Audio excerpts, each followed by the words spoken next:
मुंबई से सटे उल्लासनगर में मनपा चुनाव को लेकर भाजपा और रिपब्लिकन पार्टी ऑफ इंडिया के आठवले गुट में खींचतान शुरू रही, तो वहीं इसको लेकर रिपब्लिकन पार्टी ऑफ इंडिया दो गुटों में बंट गई। एक गुट रिपब्लिकन पार्टी ऑफ इंडिया के अध्यक्ष नाना बागुल का है तो दूसरा गुट पंडित निकम का है। वहीं आज पंडित निकम के गुट ने पत्रकार परिषद लेकर आरोप लगाया कि नाना बागुल ने अपनी मनमानी करते हुए शिंदे गुट से युति की है, जबकि हमें पार्टी सुप्रीमो रामदास आठवले ने कहा था कि हमें भाजपा से युति करनी है।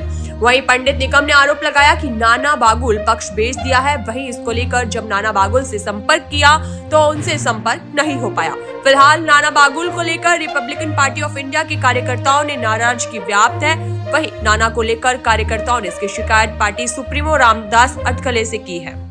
आरपीआई आठवले गट अध्यक्ष नाना बागुल और बाकी उनके जो नेता हैं, इनसे हमारी 2-3 बार चर्चा हुई। उन्होंने 17 सीटों की डिमांड रखी, जो वाटाघाटी के बाद हमने 11 सीट उनको देने मंजूर की। हमने उनसे उनके नाम मंगवाए, आप नाम दो तो हम उनको बी फॉर्म देवे। उन्होंने हमें कहा कि मैं 1 घंटे में आपको नाम देता हूं। आज तक नाम लेके वो लोग वापस आए नहीं। काय प्रकार घडलाय? रिपब्लिकन पक्ष पूर्णपणे विकून टाकले आहे 2 सीटांसाठी, कारण आमची नैसर्गिक युती आठवले साहेब केंद्रीय मंत्री आहेत आणि केंद्रीय मंत्री असल्यामुळे आमची युती खरोखर BJP सोबतच आहे आणि BJP सोबतच आहे।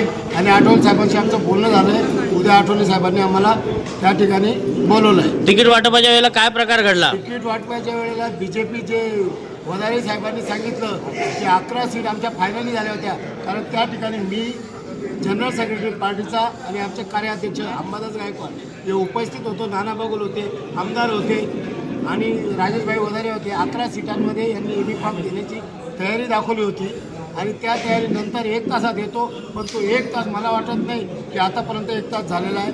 कार्यकर्ते खूप नाराज आहे आणि आंबेडकर चळवळ जिवंत ठेवण्यासाठी, खऱ्यांनी प्रकटण्यासाठी मध्ये जेलमध्ये गेलेले कार्यकर्ता खूप चौताळलेला आहे आणि BJP सोबत आमचे आठवले साहेब आहेत। आम्ही पण त्यांच्यासोबत। हा नेमका प्रकार कोणामुळे घडला असा? नानासाहेब बागुलमुळे।